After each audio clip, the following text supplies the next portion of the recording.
What's up? Happy Monday, happy Labor Day. Jamie here. We get another week for building the lives and the careers that we want. What we're going to talk about this week is performance-based versus time-based careers. And if you are a top performer, if you know that you're in the top 5%, 10%, 15% of your company or whatever it is that you do, you absolutely do not want to be trapped or stuck in a time-based career. You want to make sure that your career is being based on your performance, not, have you been here for a year or 3 years or 2 years or whatever, and everybody has to stay for this period of time before you get promoted. If you do that, you are shortchanging yourself if you're a top performer. So we'll talk about that.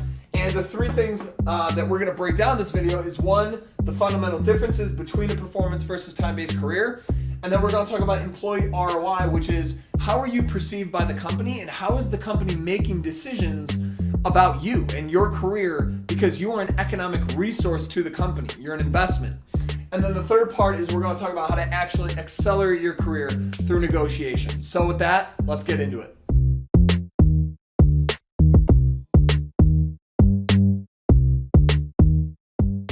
All right, so let's start by, again, recapping and breaking down the difference between a performance-based and a time-based career. So if you are a top performer, and I'm assuming that if you watch these types of videos that are longer form and they're pretty much entirely focused on personal development, career development, self-development, whatever, you're probably a top performer, or at least you're constantly looking to get better. So let's say that think about right now where you are in your career. What is it that you do professionally?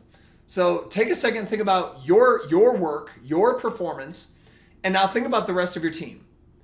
So compare yourself relative to other people on your team. Got it? So now think about your work relative to other people in the industry. So outside of your company, the people who do similar work to you at other companies in other cities around the world. So you can begin to benchmark and map yourself competitively and comparatively to other people in the industry at other companies or even at the same company who do what you do. And if you know with a very strong sense of confidence that you're in this top, call it the top 2 standard deviations or the top, 5, 10, 20%, well, your career should look different than the people who are the bottom 80%. If you're in the top 20%, your career should look very different than the people who are in the bottom 80%. Now, the problem with this is that this is not how a lot of companies reward their employees or promote their employees. So what you have is you have a lot of Fortune 500 companies, or even just Fortune 1000, Fortune 2000, like companies that have thousands, tens of thousands, hundreds of thousands of employees. And the problem is that in order for these companies to continue growing and scaling, these are massive companies. They have to have systems, processes, not only for what it is that they do, the value creation, the product or the service, but for their people, for their human resources. And so they create these mass promotion programs or these mass compensation programs that pretty much tailor to here, the median. Like this is who they're designing the programs for these massive companies. Is for the person in the middle, average, median. And if you know that you are a top performer, you cannot allow yourself, notice the key word there, allow yourself. It's not the company's problem. It's not the company's fault. It is your fault. It's our fault. If we're a top performer, we have to take responsibility for our own careers because it is not the job of the company to be weeding out and sifting through who's top performer and who's not. That's our responsibility. It's our career. And so what we need to do is make sure that we are compensated and promoted and given opportunities and responsibilities significantly faster than the bottom 80%. So now, the last thing I want to share on this point here is the difference. So what you don't want to do is become the perfect employee. Now, what I mean by that is you have a lot of these people who are called, let's say the top, anywhere from the top, 1 to, let's say 25%.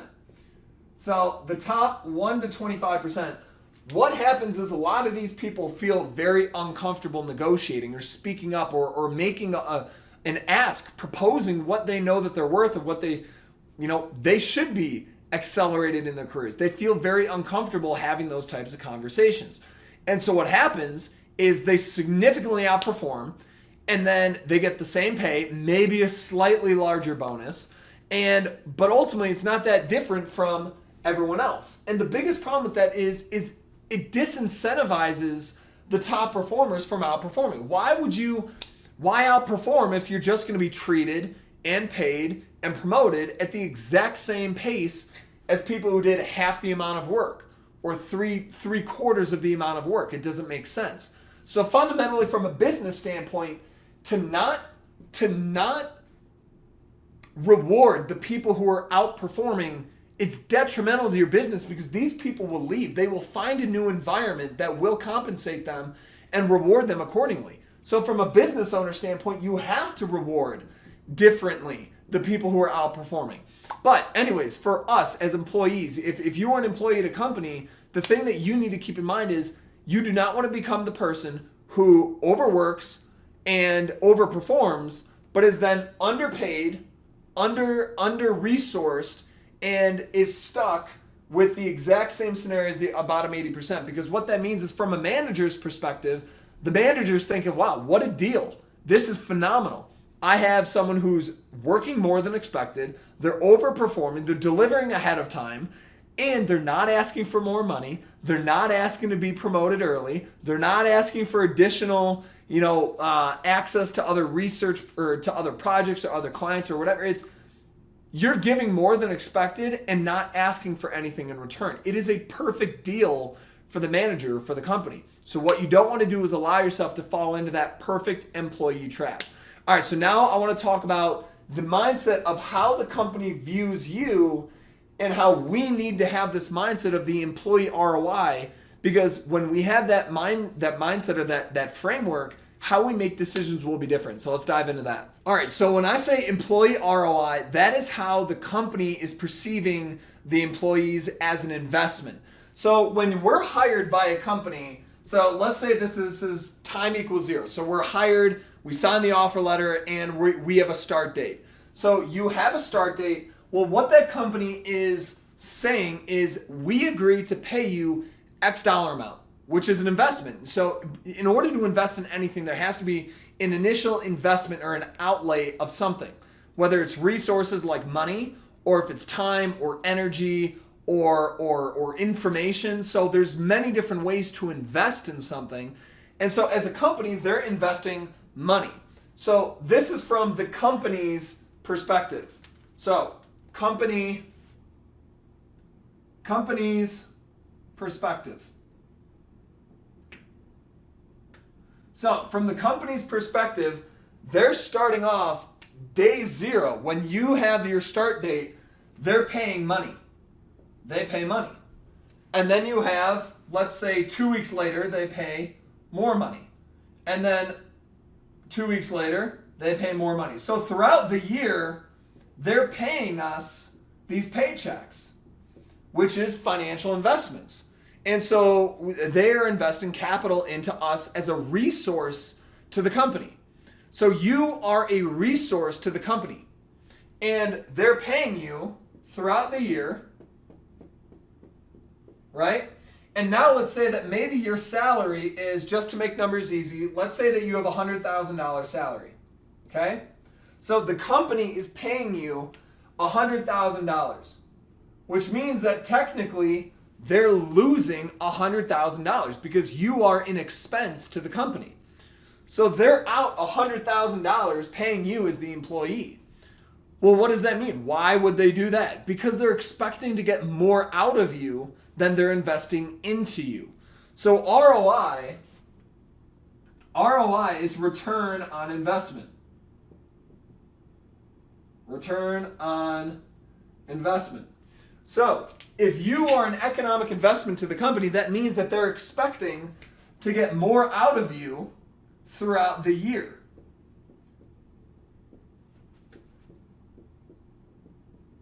These are lovely arrows, right? So if you are an employee and you know that you are providing $300,000 worth of work or $300,000 worth of value, well, 300 over 100, that's a 3x cash on cash return on investment. The company's getting 3 times the value for what they're investing. Well, that's a pretty good investment, Now, is that true for all employees? No. And that's where if you go back to the bell curve of people within a company, there are some people who are here at the bottom. Who do you think it laid off from a company first? The people who were the lowest return on investment. And that's why a lot of people that are revenue producing, they're some of the last people to ever get cut. Salespeople, marketers, the people who are actually bringing business into the company. Well, the company has to have that because they're the ones fueling the fire. So it's not a good or bad thing, but it's when you think about why do companies make decisions about laying certain people off or firing certain people and not touching other people, or even within a team of people who are all doing the exact same thing, why do some people let go and other people don't? Well, usually people know, all right, who's a better performer than someone else. But when a company thinks about it, they're really thinking economically. And that's why a lot of people get emotional over business decisions. But if you've ever heard the quote, "It's just business," well, that's a tough quote to swallow because business is always personal. But at the same time, a lot of people take business personally, which we don't want to do. What we have to understand is a company, think of a company as a living organism. This living organism, which is the company, must survive. The company must survive. It is a separate organism from the people within it. And especially if you look at the Fortune 500 companies, those companies have tens of CEOs turnover decade after decade after decade. So the people change, the company remains. And so if this company, this Fortune 500 or whatever company it is going to be a going concern, it's going to grow into continuity. It is an organism that has to survive. So what that means is bad investments that are polluting the organism will get dumped. And good investments that are feeding and growing the organism will be fed and redivided and populate and continue to grow the organism. So within this company, you have a bunch of people that all do different things that keep this organism alive. And so you as an employee, you need to understand that your career path is not personal. It is nothing personal. Your career path within a company, within a giant organism of a machine of a company, it's raw economics. If you are a negative return on the company, you will eventually get kicked out. And if not, then it's going to be a painful experience and it's just not going to be good because other people within the company know that you're dragging it down. But what if you're a top performer, which if you're watching this, you're probably a top performer. Well, that means that you do not want to be compensated as if you are a high return on investment. So let's say that someone, let's say you have two people in a position. They're both earning $100,000. Well, here's a real example. So I've talked to many consultants and a lot of bankers and people who are, quote, breadwinners. They're going out, they're winning business. A lot of senior managers, etc. They have to go out and win deals and win clients. So you could have a consultant, and just to make numbers easy, but let's say that you have two senior managers who go out and win business. Well, let's say that they're both paid $100,000. Well, if you have one who's going out and winning, let's say, $1 million in business,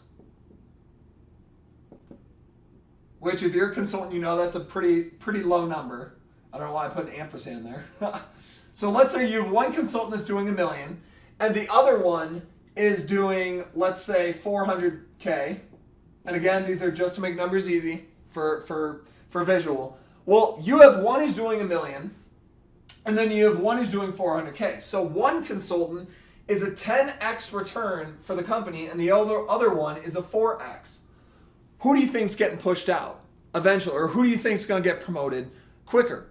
Now the problem is that a lot of these consultants, and I'm just using consultants as an example, but there's tons of industries, tons of companies that have the same problem, is their compensation is limited. So at the end of the year, maybe they have 100K, and the company says, well, you're limited to the max bonus that we're willing to pay you is 40K. And that's the max that the company, so all in, that's 140K. Well, if you're bringing in $1 million in business and the company's paying 140, that company's still getting anywhere from an 8 to 9 times return on their investment, or 7 to 9 times return on their investment. Well, that's still pretty good. Now, I was actually just talking to someone who brought in, and this is a real scenario, but they brought in $20 million in business with a client. So they brought in $20 million in business, of new business, and they were being paid about $150 all in.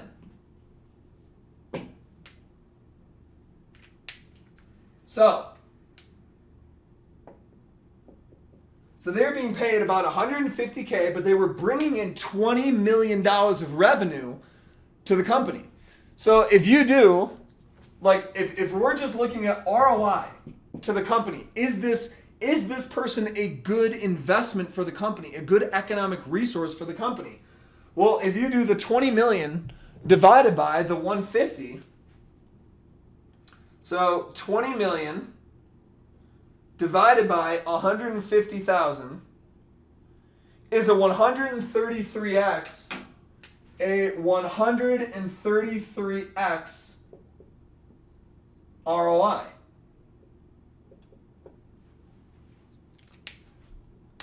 There are very few places in the world where a company or an investor or anyone can get a 133x return on their investment.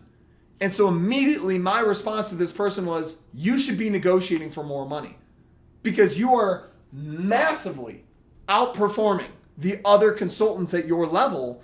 And when you think about the bell curve, he was top 1%. He was in this top, 1 to 3%. Well, that top 1 to 3% should not be paid the same as the median. It makes no sense. It disincentive, and that person's actually considering leaving. And that's why they reached out and wanted to chat. Is I know I'm significantly underpaid. Yes, sir, you are, and you need to go and negotiate to accelerate your own compensation, but also your promotion. So that's the third part that we're going to talk about, is accelerating through negotiation. But I hope that all this makes sense, that from here on out, you need to see yourself from the company's perspective that I'm an economic resource. They are paying me X amount of cash in order to be an employee of the company, but what they're expecting is a positive return on your investment. And if you're a good threshold, and these are, again, this is back a napkin, rule of thumb here, but realistically, a company should be getting a 5 to 10x return on you. If you are a good employee, you should be providing at least 5 to 10 times the amount of value that they're paying you. But as soon as you start massively breaking out of this 5 to 10x performance, or this 5 to 10x return on investment in the company, like for example, where this guy's hitting a 133 times return on what he's being paid by the company, you have to negotiate, because that company is not going to lose you. That company will not say no. Do you really think a company would walk away if this person's providing $20 million of revenue and he or she were to say, hey, I'd really like to propose a $50,000 increase? If that company knows that they're, and the 20 million is only going to keep growing, do you really think that company is going to walk away and say, nope, go work elsewhere, or nope, we won't do that, and they know that this person's going to leave? That'd be insane for them to turn that person away and lose an unbelievable return on investment. So wherever you are, whatever company you work for, whatever position you're doing, I encourage you to think about, all right, how much am I currently getting paid? And do your best to quantify. And I know that this is hard because not all positions are revenue producing, so you don't always have this number. But even if, let's say, your back office, or you're doing something that creates efficiencies within the company, how much time are you saving? How many people are you affecting? How much time per person are you saving annually? And then what is that person's time worth? So if you're saving 100 hours, and let's say it's $100 an hour, well, that's going to be $10,000 saved. So 100 hours for $100 an hour. 100 times 100, 10,000. I think that's right. 10,000. So then, that's just a mini scale. Do that massively across the, how much time are you saving, and try to quantify that. But you want to try to calculate your own return on investment and ask, am I providing at least 5 to 10 times the value? If I'm not, You might want to kick it up a bit and try to figure out, okay, what are their skills? What are their knowledge? How can I invest in myself to be able to become more valuable so I can contribute more value to the company and eventually keep increasing this?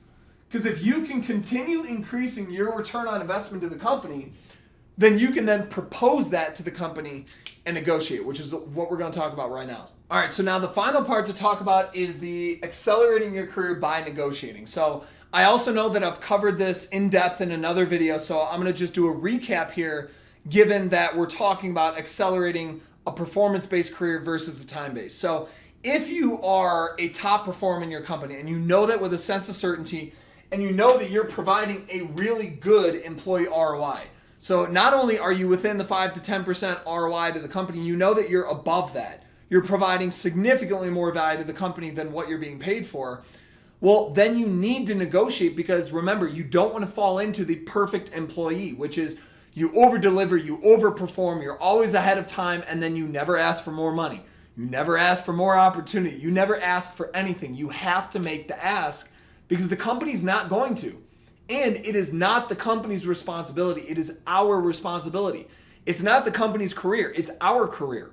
We are the ones that hold the responsibility to ask for what we believe we deserve.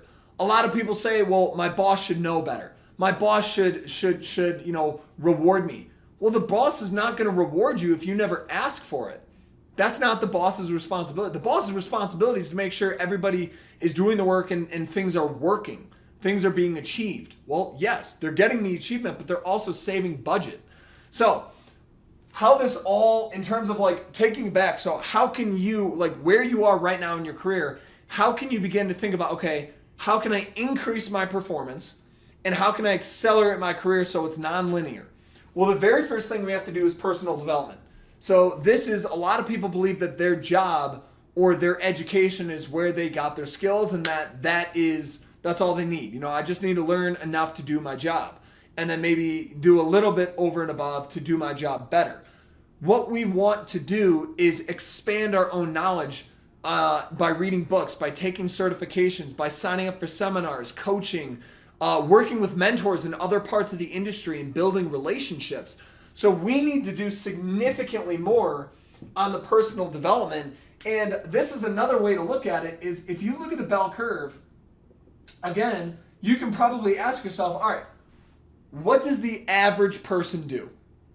What does the average person do for my position? What do they know? What do they know how to do? What are their skills? What are their knowledge? What are their experiences? And think of that as, what is the average person? Well, if you want to be significantly better than the median, you need to do things very differently. And you need to do significantly more than the average person that does whatever it is that you do. And that means that you're going to have to read more, you're going to have to study more, you're going to have to do more. And that is all with personal development. So then, once you've done that self-investment and you've invested the time, the energy, the skills, the knowledge into yourself, you're going to be able to see things differently. And it's kind of like if you've ever gone to a foreign country and you see someone who does speak the language versus someone who doesn't speak the language, the person who speaks the language has a totally different experience. And why? Because they actually learn the customs. They actually learn the inside jokes. They learn the stories of the native area. They're able to hear explanations of the food, of the different parts of the city, of the culture, of dancing, of whatever the event is. Like, it's a completely different experience. Why? Because they can see and hear and perceive the world differently, because they have different skills, which is that they understand the language. It's the exact same way in your professional career. As you develop new skills and new talents, you begin to think differently. You come up with better ideas. You see opportunities that no one else thought of. They're like, wow, where'd that come from? Oh, I just thought about this and this, and they kind of came together, and boom, I saw something. And that's kind of what Steve Jobs talks about in his commencement speech, is dots just come together in a way that, you saw it, you just see it. So that value contribution comes from personal. Creativity comes from taking a lot of crazy stuff that seems unrelated and being able to connect the dots very quickly in a way that you see an opportunity that no one else can. Creativity is something that is fueled not something that just happens in the shower overnight. So with that value contribution, you'll be able to add more value, which means you'll increase your employee ROI to the company. And as you increase this employee ROI, that's where you have created the opportunity for yourself to negotiate. Now, when we negotiate, what you don't want to do, and this is just going to be a real quick summary or a recap here, but what you don't want to do is just say, hey boss, I've outperformed, pay me more money. That never works well, because they're going to say there's not enough, room in the budget, or you're right, you've really nailed it this year, just like we expected you to. Or you're right, you did a phenomenal job, keep it up. Sorry, we don't have more money to pay you. They will always come up with some excuse, because all deals in business are not based on past performance. People do not buy companies based on historicals. They buy companies or invest in companies based on future opportunity. All investments are made based on future opportunity. And remember, you are an economic resource, an economic investment to the business, to the company. So what that means is when you are negotiating, you have past performance today, and then you have future. And this is past, this is future. And when you're holding that conversation with the boss or with your manager, whoever it is that you're going to be negotiating with, the first thing that you need to do is get them in agreement that, hey, I've performed very well. And you share with them, what are my current responsibilities? What was actually expected of me? But then you want to, talk about additional value contributed. What was the additional value that you contributed over and above what was actually expected of you? So one way that you could do that is just look at your job description, or look at what, when I signed up for this position and I was expected to do work, what was I expected to do?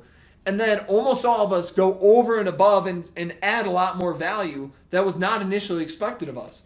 Well, you need to create that you need to separate those two, and then be able to present and show how you overperformed as an employee over and above what was expected of you. But you can't stop there. A lot of people stop there, and they say, so I'd like to propose X salary. And they say, whoa, buddy, you did well, but sorry, we don't have the money in the budget. We can't do that. Or, we can only do X amount. So it's not enough to just say I outperformed. So what you have to do instead is base it just like any other investment. It needs to be based on future results or future economic gains, future economic returns. So what that means is you ask for more responsibility, more opportunity. So when you ask for more responsibility, what that means is by default, you're going to be doing more work or adding more value in the next year. And if that manager actually agrees to, and if they know that you're a top performer and you've outperformed and you've already demonstrated, hey, I know I can do more than I'm expected right now. I've already shown you I can do that. And now I'd like to formally ask for more responsibility or more title or whatever. Then if they do that and they give you this more work, well, then it's going to be a very tough scenario for that boss or that manager and they're going to be in agreement with you that whole time, during that whole conversation. Well, by the end of that conversation, you have not mentioned, and so far you have not mentioned anything about money. You've not brought up anything about compensation, anything whatsoever. All you've talked about is you've given a overview of your expected responsibilities, how you went over and above. So you crushed your current responsibilities, you went over and above, and then you talked about the future opportunities and the additional responsibilities that you'd really like to take on. The manager says, oh yes, that'd be great, absolutely, let's do it. And then the very last part, the very, very last part of the conversation, you say, oh, and one last thing, I'd really like to propose an increased compensation of blank. By putting the compensation at the very end of the conversation, or putting the compensation at the very end of the conversation, it's going to be very hard for that manager to say no. It doesn't make sense. you've put more into the deal, which means that it only is fair and makes sense for the company to also put more into the deal. You've increased the return, they should be increasing the pay. So when you think about accelerating your career, this is how you want to be thinking about it: is I need to invest in myself, I need to be able to add more value, I need to increase my return to the company, and the company needs to make more money off of me. And then I need to negotiate for what I'm worth, but when I negotiate, I talk about my performance, my outperformance. I ask for and secure formally more responsibility in the future, and then, only then, after all of that, do you ask for more money. And it's going to be very, very hard for them to say no. And if they do say no, you need to absolutely get the hell out of that company, because they are not going to reward a top performer like you. So, and you do not want to waste your life or your career working for people who are not going to pay you what you're worth. If you are in the top 5 to 10% of your industry and you're being compensated and promoted and given the exact same career path as people who are in the middle 50 or the bottom 30, it's time for you to walk. You got to walk. All right, so have an outstanding week, and I really encourage you this week, think through, what is my return to the company right now? My employee ROI. Try to do your best to try to quantify it and think through and put a plan together. How can I begin accelerating my career? So with that, have an outstanding week, and I'll see you next Monday.